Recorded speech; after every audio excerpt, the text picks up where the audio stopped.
Hello YouTube. In this video we're going to look at death. In particular, is death a bad thing for the person who dies? Does death harm us? Many people fear death, pretty much all of us try to avoid it, but is there really anything to be afraid of? Now first, we're going to assume for the purposes of this video that death involves annihilation. So there is no afterlife. Once a person dies, that's the end of them. Death is the permanent cessation of biological and psychological processes.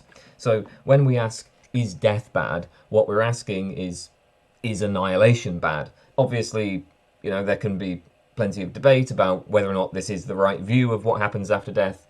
Again, we're just going to take that for granted here, okay? So we're going to assume that death is annihilation. Right. First of all then, we can state the harm thesis. The harm thesis says that death is sometimes bad for those who die. This is, I suppose, the common sense view of death, of the value of death. Now, there are some important clarifications to the harm thesis. So, first of all, the harm thesis specifically concerns being dead, not the process of dying. Few people will deny that dying can be an extremely bad experience. There can be plenty of suffering in the process of dying, but once you're actually dead, the suffering, of course, is over. The harm thesis specifically claims that your non-existence is bad. It's bad even when there is no more suffering. So, this is what we're going to be talking about here, is being dead, not dying. Second, the harm thesis, of course, concerns only the person who dies. Again, few people will deny that a person's death can be bad for other people. When you die, your loved ones will experience a terrible loss. That's going to be bad for them. What's in question here is whether death is bad for the actual person who dies. Third, an advocate of the harm thesis can grant that death is not always bad for the person who dies. For instance, if a person has a disease that causes severe disability and pain and it's incurable, a person in that state might reasonably welcome non-existence. Of course, even in this case, it might well be that we view death as the lesser of two evils, so it's not that their death is good for them, really, it's just preferable to continued suffering. It's better for them to be dead, but still not good. We're going to put this kind of example aside, though, and consider, an average adult human being who has a reasonably good quality of life. The question is, would death be bad for that person? The harm thesis says yes. Yes, it would be. Okay, so that's probably fairly commonsensical. Now, a classic argument against the harm thesis comes from Epicurus. According to Epicurus, death cannot be bad for the person who dies. Here's how Epicurus states the argument. He says that death is nothing to us, for all good and evil consists in sensation, but death is the deprivation of sensation. The man speaks but idly who says that he fears death not because it will be painful when it comes, but because it is painful in anticipation. For that which gives no trouble when it comes is but an empty pain in anticipation. So death, the most terrifying of ills, is nothing to us, since so long as we exist, death is not with us, but when death comes, then we do not exist. It does not then concern either the living or the dead, since for the former it is not, and the latter are no more. Now, there are actually two distinct arguments being made in this passage, at least two distinct arguments. There's the hedonist argument and the existence argument. So, let's start with the hedonist argument. Okay, all good and evil, Epicurus tells us, consists in sensation. The idea here is, as hedonists would say, well-being is simply a matter of pleasure and pain. Good and evil is just a matter of pleasure and pain, right? So the good is just what brings us pleasure, the bad is what brings us pain. In order to be harmed, I must be subject to painful sensations, but once I'm dead, well, all of my sensations, all of my experiences will cease. So all of my negative experiences will cease, which is just to say that nothing will harm me. So this argument can kind of be broken down into two steps. The initial step of the argument is as follows. Only pain is intrinsically bad. So premise one, only pain is intrinsically bad. Premise two, when a person is dead, she cannot experience pain. So premise three, being dead cannot be intrinsically bad for the person who dies. It can't be bad in itself for the person who dies. Now, this is the first step. Even if something is not intrinsically bad, even if it's not bad in itself, it might still be instrumentally bad. So there are some things that are instrumentally bad because, you know, for something to be instrumentally bad is for it to cause things that are intrinsically bad. So on a hedonist view, all that is intrinsically good is pleasure, all that is intrinsically bad is pain. But there are various things that can cause pleasure or cause pain, so we can say that these are instrumentally good or bad. Something is instrumentally good or bad insofar as it leads to those things that are intrinsically good or bad. So think about something like smoking every day. In itself, smoking every day might not be unpleasant. Indeed, a lot of people seem to enjoy it, but it causes lung cancer, which then causes a great deal of suffering. So we might think, okay, smoking is instrumentally bad. Smoking is something which is going to lead to various negative consequences. So, okay, we can complete the hedonist argument by continuing it as follows. Premise 4, something can be intrinsically bad only if it causes things... Sorry, something can be instrumentally bad only if it causes things that are intrinsically bad. Premise 5, a person's death cannot cause any pain to her, and so the conclusion is a person's death cannot be instrumentally bad for her. Now, obviously, my knowledge of my impending death might cause various negative experiences. Plenty of people fear death, and fear is an unpleasant experience. Fear is a kind of pain. In this respect, death is connected to unpleasant experiences, but note that it's not my death itself that is causing that fear. Rather, it is my thinking about my death, my knowledge of my death. That's what causes the fear. The fact that I expect to die in the future, the fact that I'm thinking about it, that's what's causally responsible for my fear of death.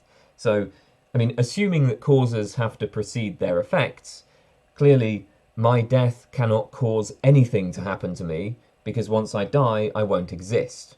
So the result is that a person's death is neither intrinsically bad nor instrumentally bad. A person's death is not bad in itself because there's no pain, and it's not instrumentally bad because it can't cause any pain, at least not to the person who dies. And so this is just to say it isn't bad, period. So the argument that we've just given assumes a hedonist account of well-being, right? It assumes that, you know, the good is what is pleasurable, the bad is what is painful. There are many objections to hedonism. I won't get into too much detail on the debate about the different theories of well-being, but here's a classic kind of counterexample to hedonism. So let's say that Verity and Delia are in a relationship. Unbeknownst to Verity, Delia is seeing another woman. Verity never finds out. She never suspects Delia of infidelity. Verity's experiences are indistinguishable from what they would be if Delia were faithful. But still, we might think Delia's infidelity is bad for Verity. Delia's infidelity makes Verity worse off.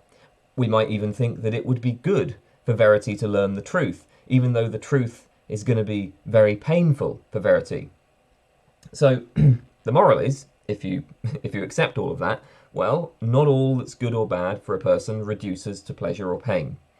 So hedonism is wrong. For a bit more on the arguments concerning hedonism, I have a video on Robert Nozick's experience machine thought experiment. I will put a link to that in the comments.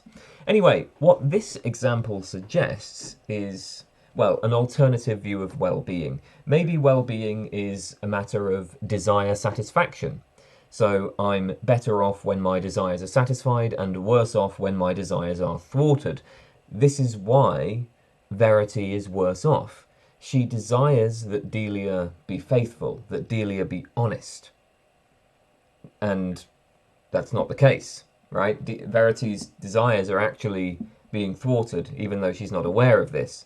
Now, clearly, many of my desires are going to be thwarted by death. I have various plans and projects, various things I want to achieve in the future. If I was to get hit by a bus tomorrow, all of that would just be cut short. So, on that kind of view, death is going to be bad. Okay, so we might well reject the hedonist argument by simply rejecting hedonism. There is another difficulty for the hedonist argument, though, which is going to hold even if we accept hedonism. So let's say we just accept hedonism. Well, there's a difficulty here which comes from a view known as deprivationism. So we might say, even if we're hedonists, we might say that the harm thesis is still true, because the problem is that once we die, positive experiences are going to cease. So we're harmed not by any particular negative experiences, but by the cessation of positive experiences. So this is deprivationism, and it's a very popular account of what makes death bad. What's bad about death, according to the deprivationist, is that it deprives a person of the life she would have had her death not occurred. It deprives a person of the goods, the good things that she would have had if her death had not occurred. And we might add as well that the earlier a person dies, the more good she is deprived of, so the worse her death is. And that seems to track with our ordinary judgments about death. I mean, dying is tragic in general, but a very young person dying is more tragic than an older person dying. And it's worse if like an 18-year-old gets hit by a bus than if an 80-year-old just kind of dies of old age. We feel that in some sense the young person has lost more. And according to the deprivationist, that's exactly the case, right? Like the young person has been deprived of more potential goods. So the deprivationist view assumes a comparativist account of harm, according to which an event E is bad for a person P only if E makes P's well-being lower than it would have been had E not occurred. So in general, we are harmed by those events that make our lives worse than they otherwise would be. I'm harmed by an event just in case either it causes more suffering or it causes less pleasure than I otherwise would have experienced. It's a fairly straightforward idea, right? Like if I fall down and break my arm, well, the idea is okay, like had that event not occurred, my well-being would have been greater. Right? I would not have suffered so many pains, I would not have become disabled, etc. So, now, so the idea is, I'm harmed by an event just in case it makes me worse off than I otherwise would have been, but the idea is, look, this is clearly the case for death. So, Owen Luder died in 2021. Had Owen Luder's death not occurred in 2021, had it occurred later, he would have had more positive experiences, and so would have had greater well-being. Now, here we're assuming hedonism about well-being, but we could frame this point in terms of other accounts of well-being as well. So, you know, had Owen Luder's death not occurred in 2021, he would have been able to fulfill more of his desires. So just in general, had Owen Luder lived for longer than he did, he would have received more goods. He would have been better off. Death is bad for us, not because it causes us to suffer any specific evils, but because it deprives us of various goods. It deprives us of the pleasant experiences we would have had if we hadn't died. Indeed, there can be no greater loss to a person than their death. When a person dies, they lose everything. So, you know, deprivation of goods is bad, and death is the worst deprivation that a person can possibly suffer. That's why death is bad. Now, I mean, of course, everything that is being said here assumes that the person who dies would have had a positive quality of life had they not died.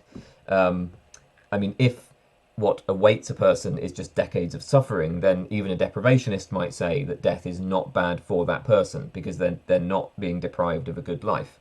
Again, that seems to track with our intuitions, at least many people's intuitions. Okay then, so a quick advert. If you like my channel, you can support me on Patreon, where I upload bonus videos about once a week.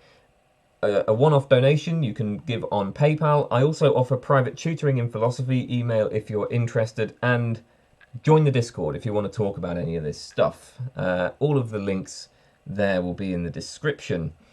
Okay then, so let's get back to it. So that's deprivationism. There is, however, a very serious objection to deprivationism. I mentioned that Epicurus can be interpreted as forwarding at least two arguments. Well, now it's time to turn to the second argument, which I will call the existence argument.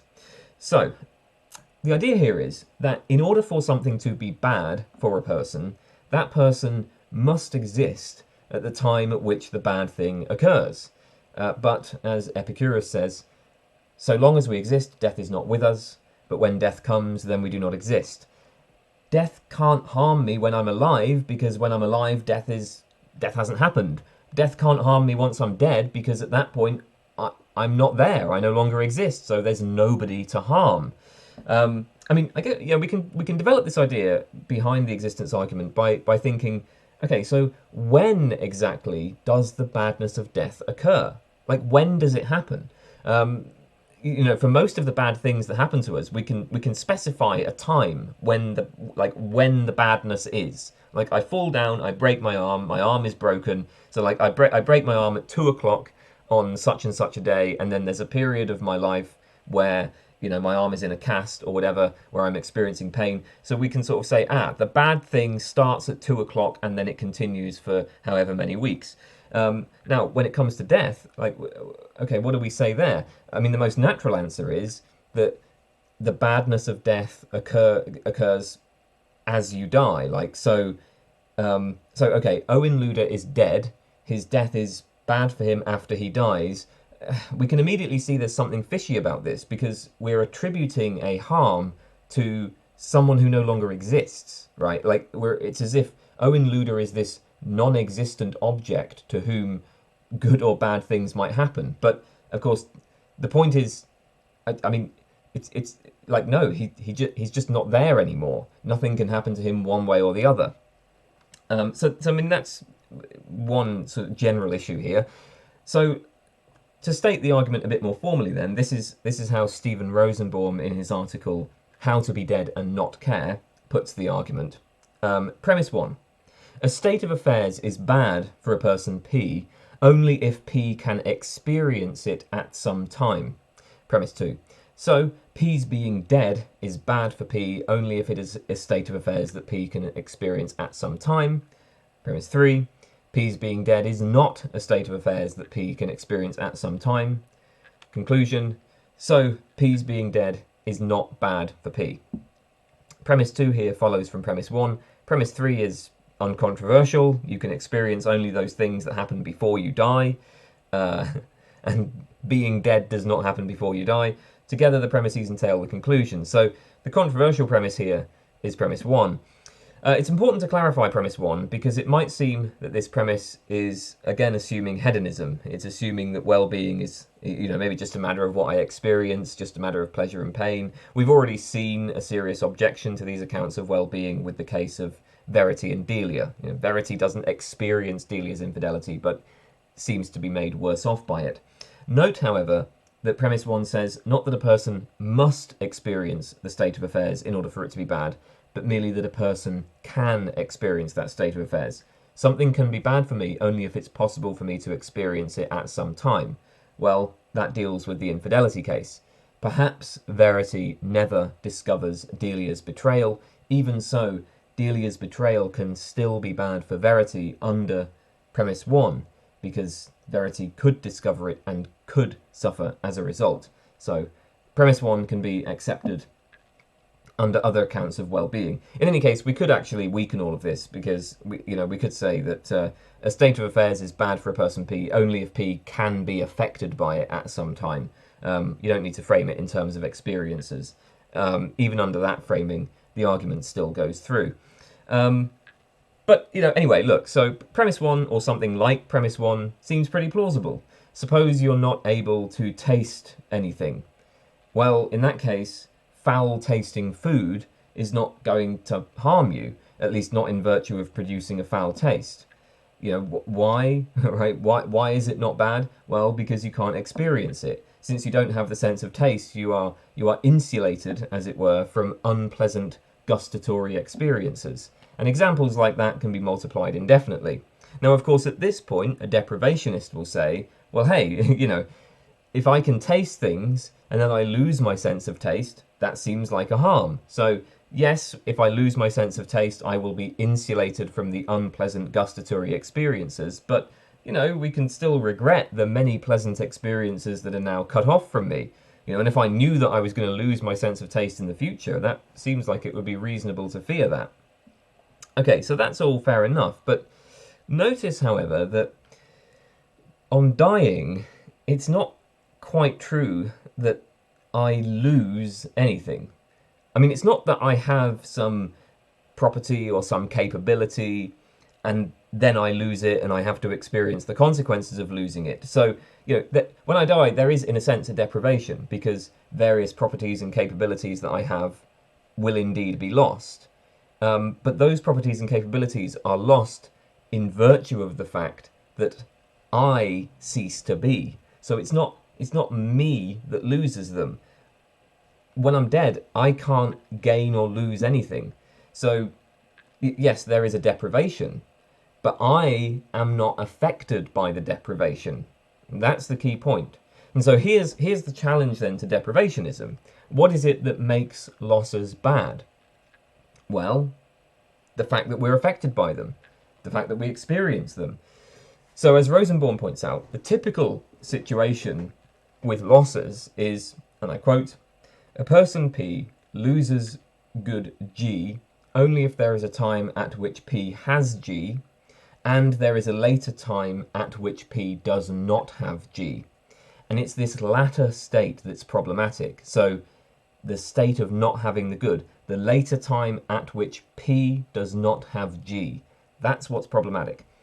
During my life, I will find that I am deprived of various goods. There are many things I don't have that would make my life go better if I had them. If I lose my sense of taste, or even if I just never had the sense of taste in the first place, then I might think, I'm deprived of the ability to taste pleasant food. And what a shame that is. It prevents me from experiencing these pleasures. I have the property of lacking the ability to taste pleasant food. And that makes me worse off relative to people who can taste pleasant food. Death is different. When I die, I cease to exist. So it can't be said that I'm in a state where I do not have the various goods associated with life. I'm not in any kind of state. I don't instantiate any properties. I don't exist. It makes sense to say that an existing person can have goods or be deprived of goods. Once a person ceases to exist, they can neither have anything nor be deprived of anything. So for any good thing, once a person ceases to exist, there is no time at which that person does not have that good.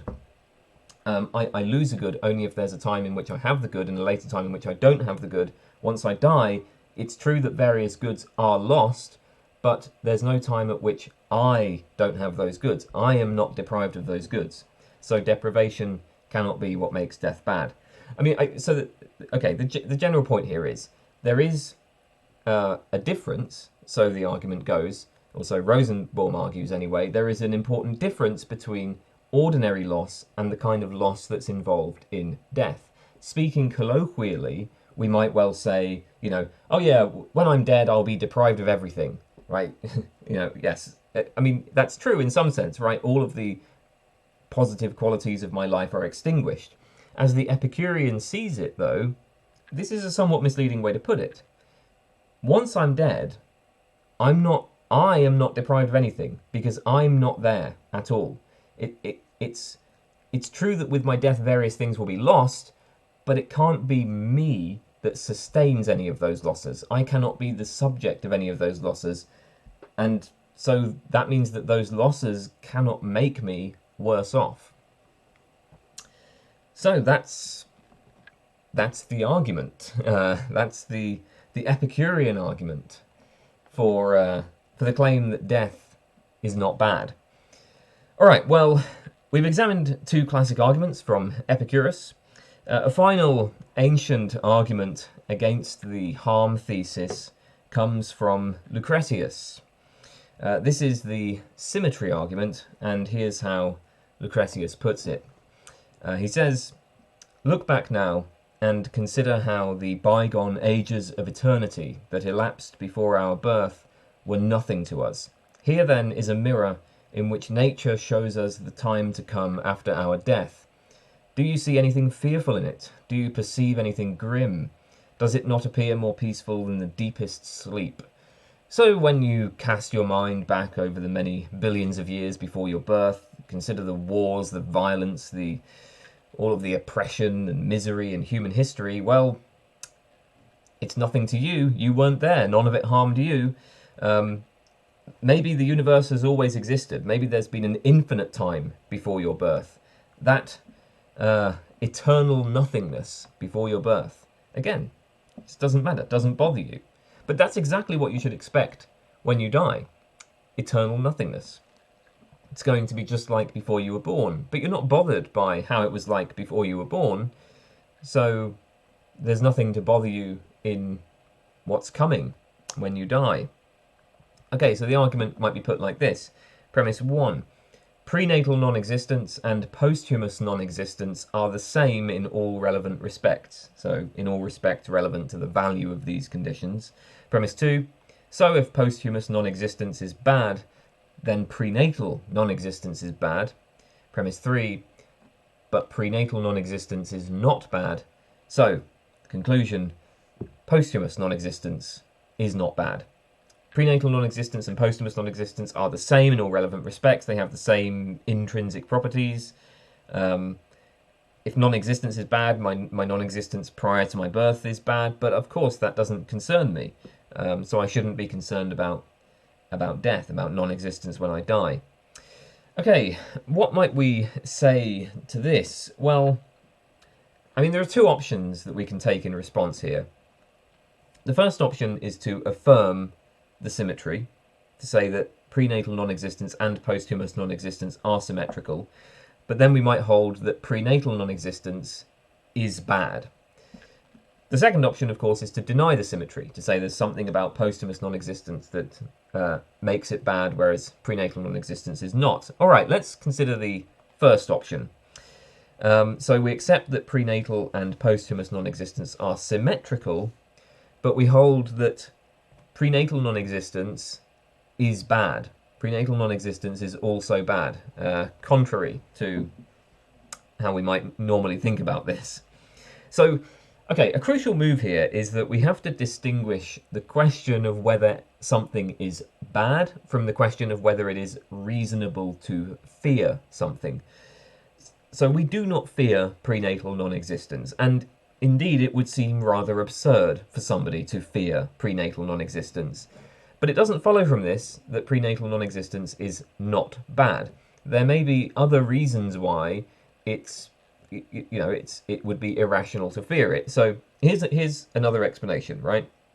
Another explanation is this. Prenatal non-existence is in the past. And just in general, we don't fear things that are in the past. I've experienced many unpleasant things in my life that I certainly would not want to experience in the future, but I no longer fear them. You know, I've had panic attacks in the past. If you told me that I was going to have a panic attack later today, I'd be quite worried about it. But, you know, all the panic attacks I had in the past, who cares? Doesn't matter. It's in the past. In general, so just in general, the way that fear works is fear is directed to or is a response to bad things that are coming. You don't fear stuff that's happened in the past. So that's why we don't fear prenatal non-existence. But prenatal non-existence may well still be bad. So, I mean, just to maybe illustrate this a bit further, here's a famous case from Derek Parfit. You are in hospital. You're about to have life-saving surgery. Unfortunately, you are unable to receive anaesthetic, maybe because you have an allergy to the anaesthetic drugs. However, the doctors are able to give you an amnesia drug. You're going to have the surgery and you're going to experience excruciating pain, but luckily you're going to have this amnesia drug afterwards, so you'll forget it, you'll forget the experience. Now let's say that while you're waiting in the hospital, you drift off to sleep, okay, and then you find yourself waking up on a hospital bed. At this point you realise there's two possibilities. Possibility A is that the surgery has already happened, but you were given the drug and you've forgotten about it. Possibility B, the surgery's coming. You're about to be taken into the theatre. Now, which option do you prefer? I mean, the same sequence of events is going to occur regardless of whether it's the past or the future, right? The same excruciating pain is going to happen. But you probably have a very strong preference for the first option. So that's the case for most people, right? You're going to hope that the surgery has already happened. So in general, if bad things are going to occur, we prefer them to have occurred in the past. We want to have good things to look forward to. The fact that it's irrational that it would be irrational to fear our prenatal non-existence does not show that it is not bad. Okay, well that still leaves us with the question of, well, what exactly is the harm of prenatal non-existence? Well, from a deprivationist point of view, it looks like we can give a fairly straightforward answer here. From a deprivationist point of view, we might frame the harm of prenatal non-existence this way. The fact that I wasn't born earlier deprived me of various goods. Had I been born earlier, I would have experienced various goods that I did not in fact experience.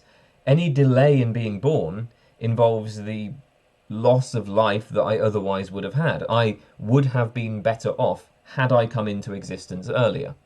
Now, it's important to be clear about exactly what is being claimed in this argument. When we imagine a person coming into existence earlier, we usually hold fixed the average human life expectancy. So I say, well, if I had been born in 1330, I probably would have died around the 1400s. If I was lucky, of course. I mean, given the extremely high child mortality rates at the time, maybe I would have died in like 1340 instead. But anyway, the point is, in that sense, obviously, being born earlier would not bring any particular benefit. I'm not worse off for existing now rather than existing in the past. Obviously, this is the wrong way to interpret this argument. Instead, what we have to think of is we have to think of taking a person's lifespan, taking their actual lifeline, and then just extending it into the past while holding the date of their death fixed. Owen Luder was born in 1928 and died in 2021. Hold the date of his death fixed at 2021. Now imagine starting his life earlier, say in 1828. Assuming he has about the same quality of life, so, holding other things equal, I mean, isn't this additional 100 years much better? Owen Luder would have been better off had he lived from 1828 to 2021. Well, that seems perfectly plausible, but in that case, prenatal non-existence is bad. The fact that he was born in 1928 rather than 1828 made him worse off, made his life much worse off. So it's bad. It harmed him. So Thomas Nagel raises a famous objection to this kind of deprivationist account of prenatal harm. Although Nagel defends a deprivationist account of the harm of death overall, he raises an objection to this account of the harm of prenatal non-existence. So he puts it this way. He says, and I quote, "We cannot say that the time prior to a man's birth is a time in which he would have lived had he been born not then but earlier. He could not have been born earlier. Anyone born substantially earlier than he would have been someone else. Therefore, the time prior to his birth is not time in which his subsequent birth prevents him from living." So Owen Luder could not have been born earlier, because any person born substantially earlier would have been somebody else. It wouldn't have been him. So it can't harm Owen Luder that he was born in 1928 rather than 1828. We can't say Owen Luder would have been better off had he been born in 1828, because he couldn't have been born in 1828. The alternative to being born in 1928 is not a better life for Owen Luder, it's no life at all. He just wouldn't have come into existence. On the other hand, Owen Luder could have died later than he actually did. So the idea is that the time of a person's birth is essential to their identity. The time of a person's death is not. So we kind of have to, like, you kind of have to hold fixed the time of a person's birth. But like, given that a person has been born, there's an open future, right? They might die when they're 10, they might die when they're 100. Okay, so right. I mean, one question here is, well, is it true that a person could not have been born earlier? Is it true that my time of birth is an essential property of me? I mean, that's probably going to depend on our account of personal identity, but let's just grant that for the sake of argument. So we will grant that the time of a person's birth is an essential property of is essential to their identity. Okay, so what that means is that when we try to compare Owen Luder's actual life with the life Owen Luder would have had were he born 100 years earlier, we have a counterfactual with an impossible antecedent. The counterfactual is, if Owen Luder had lived from 1828 to 2021, he would have been better off. And again, we're assuming that the antecedent is impossible. Owen Luder could not have been born in 1828. Then the assumption here must be that counterfactuals with impossible antecedents cannot be evaluated. I mean, on the standard view, counterfactuals with impossible antecedents are all vacuously true. So now, certainly, counterfactuals with impossible antecedents raise trouble for the standard tools that we have for analysing counterfactuals. So the most famous account of semantics for counterfactuals is what's known as the Stalnaker-Lewis possible world semantics. And basically the idea here is, on this account, the counterfactual, if P had been, then Q would have been, that counterfactual is true just in case in the closest possible worlds where P is true, Q is true. So if you take the counterfactual, if I had dropped the glass, then it would have shattered. How do we evaluate this? Well, the idea is we consider those possible worlds that have the same laws of nature as ours, that have the same history as ours, up to the point at which I'm carrying the glass. And then imagine making a slight change so that I drop the glass. And then you play out what happens. And the idea is that, yeah, I mean, in those worlds, right, in those close worlds, the worlds with the same laws and the same history and so on, in those closest possible worlds, when I drop the glass from such a height, it hits the floor and it shatters. The counterfactual is true because in the closest worlds in which I do drop the glass shatters. Okay, that's the, again, standard account of counterfactuals. And the trouble is, when a counterfactual has an impossible antecedent, there are no worlds where the antecedent is true. There are no, like, if P is impossible, then clearly there are no possible worlds where P is true. So there are no worlds where Owen Luder is born in 1828. So all counterfactuals with this antecedent, they just come out as being vacuously true. But it's, you know, we can't, like, all of them, you know, whether we say if Owen Luder had lived from 1828 to 2021, he would have been better off, you know, true, vacuously true. If Owen Luder had lived from 1828 to 2021, he would have been worse off, again, vacuously true. So basically, we just can't evaluate these sorts of counterfactuals. Okay, so that's that problem. Of course, by contrast, there are worlds where Owen Luder lives longer than he actually did, right? So we can say, well, if Owen Luder had lived from 1928 to 2023, he would have been better off, right? That's fine. So this is the claim, right? Like, there's some problem with evaluating these counterfactuals with impossible antecedents. The issue here is that Well, it seems like, I mean, so we might well argue that all this shows is that the standard semantics for counterfactuals is incomplete or it needs modification, because it does seem as though we're able to assess counterfactuals with impossible antecedents. Here's a famous example. So compare these two counterfactuals. Number one, if Thomas Hobbes had squared the circle, he would have solved world poverty. Number two, if Thomas Hobbes had squared the circle, people in Africa would not have cared. The first counterfactual, number one, seems just false. Why? Well, because while mathematical proofs are impressive, they're just not the sorts of things that solve world poverty. There's no relevant connection between, giving a mathematical proof and the kinds of social policies that would deal with poverty. By contrast, the second counterfactual seems true. Given the social organization at the time, people in Africa wouldn't even have heard of Hobbes' squaring the circle. They wouldn't know about Hobbes, so of course they wouldn't care. So look, it would require a whole other video to get into this, but there are proposals for how to deal with the semantics of counterfactuals with impossible antecedents. I mean, this is a whole thing.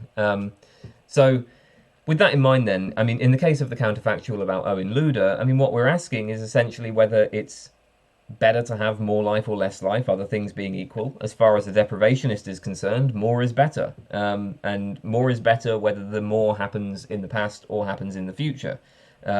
It may well be impossible for me to have existed earlier, but still, if this impossibility were realized somehow, I would be better off. Okay. Another possible response to Lucretius's argument, to his symmetry argument, is to deny the symmetry. So we might well say that prenatal non-existence and posthumous non-existence are relevantly different. Okay, so how might we make this claim? Well, one thing we might say is, okay, what exactly is it that awaits me in the future? I mean, it's not simply non-existence, it's permanent non-existence. Non-existence in itself is not particularly troubling. Suppose I were to cease to exist for a period of time, but then come into existence again. I mean, some people might argue that this happens every night when I go to sleep. I mean, if personal identity is a matter of continuous conscious experience and conscious experience ceases during sleep, something like that, maybe I pop in and out of existence if during sleep conscious experience ceases. The problem with death is that once I die, I'm not coming back. But in that case, there is an important asymmetry with my prenatal non-existence. I did not exist for some time before I was born, but then I started existing. So that's the difference. That's the asymmetry. Does this work? Well, here's a couple of possible responses. One response. Perhaps Lucretius could say, well, look, if there's nothing bad about non-existence in itself, what could be bad about the non-existence being permanent? So, 10 years of non-existence, that's fine. A billion years of non-existence, that's fine. A Graham's number years of non-existence, that's fine. None is worse than the other. So a state that in itself is not bad becomes bad just by extending it forever. I mean, that seems odd, especially given that nothing changes about the state. So, okay, I'm going to die soon. Hopefully not too soon, but, relatively soon in cosmic time. Okay, so my non-existence in the year 3000, that's not bad. And even I would admit that's not bad, right? In itself, me not existing in the year 3000, not bad. Me not existing in the year 5 billion, not bad. Me not existing in the year, plug in any finite number at all, that's not bad. So for any finite number you select, my non-existence of that year is not bad for me. So how does it become bad then? Like, at what point does it become bad? There doesn't seem to be a point here. No matter how far you continue going into the future, there's no point at which anything relevant changes. Okay, there's nothing that there's no difference, right? So it seems like there's just nothing that could make this bad. There's no point at which this neutral state becomes a bad state. It's not as though my non-existence is going to change. I mean, lots of things are going to be changing. Lots of things are happening in the universe, but the fact that I'm just not there anymore, okay, once I die, that's it. I'm just not there anymore, and that just stays the same. So if that's not bad in the year 3000, and it's not bad in the year 5 billion, and it's not bad in, any finite number, why does it become bad when we say, okay, it's permanent?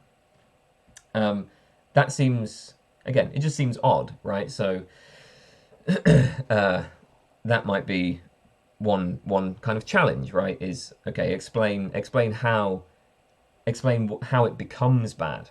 Another point Lucretius might make is, while it's true that prenatal non-existence is followed by existence, that's not a feature of prenatal non-existence in itself. It's not an intrinsic property of prenatal non-existence.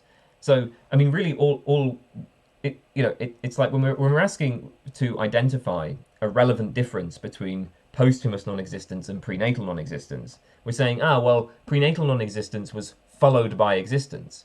But that's not a difference between posthumous non-existence and prenatal non-existence. All we're doing there is we're just pointing to a different state, right? Like, my existence is just a different state of affairs that follows the state of affairs of me not existing prior to a certain time.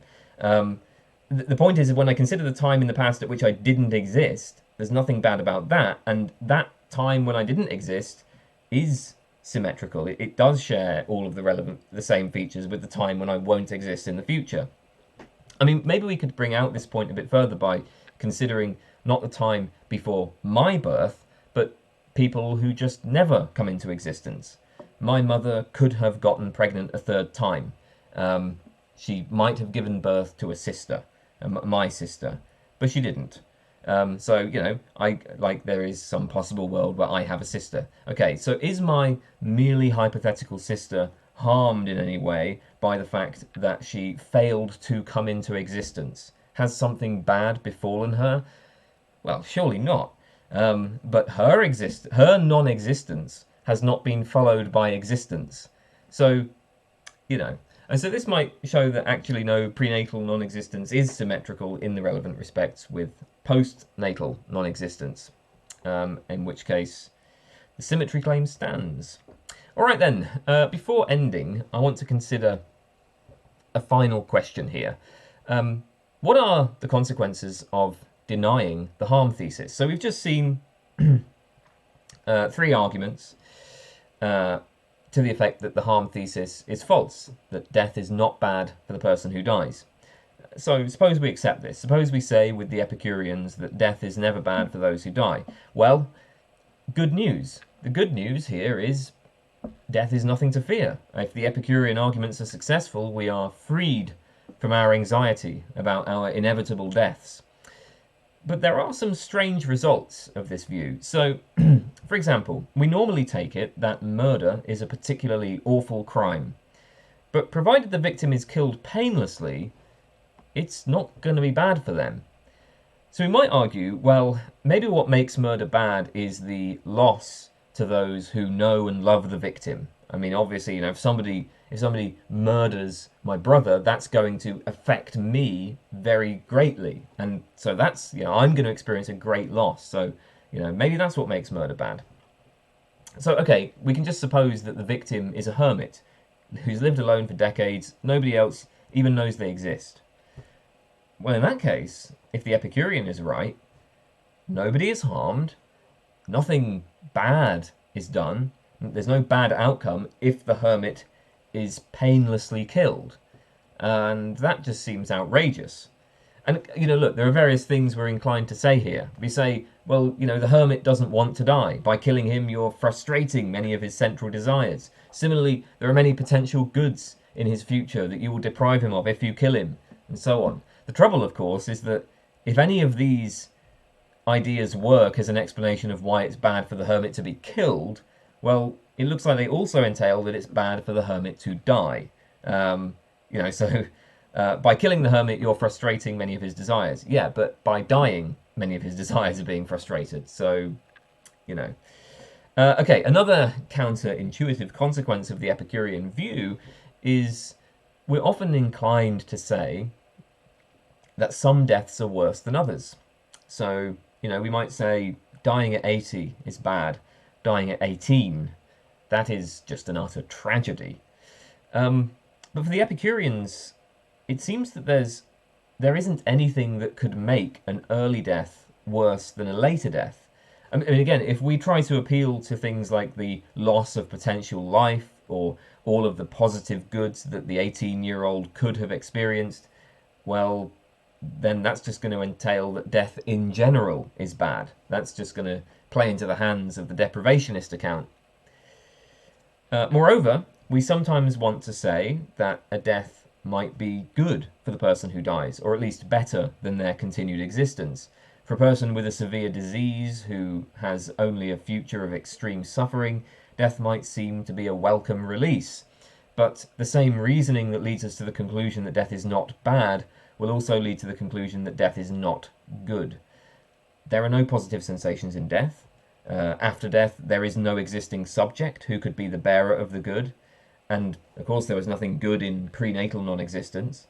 Death might bring suffering to an end, but, strictly speaking, there is no person who is freed from suffering. There is no subject there who can have the property of being released from suffering.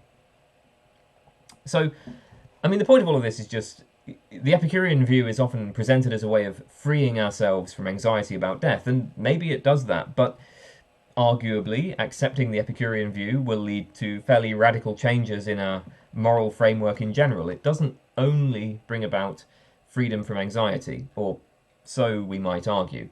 And with that, that is all I have to say. That is an introduction to the Epicurean case that death is not bad, and at least not bad for the person who dies. And that's all for today. So thanks for watching. Goodbye, everybody.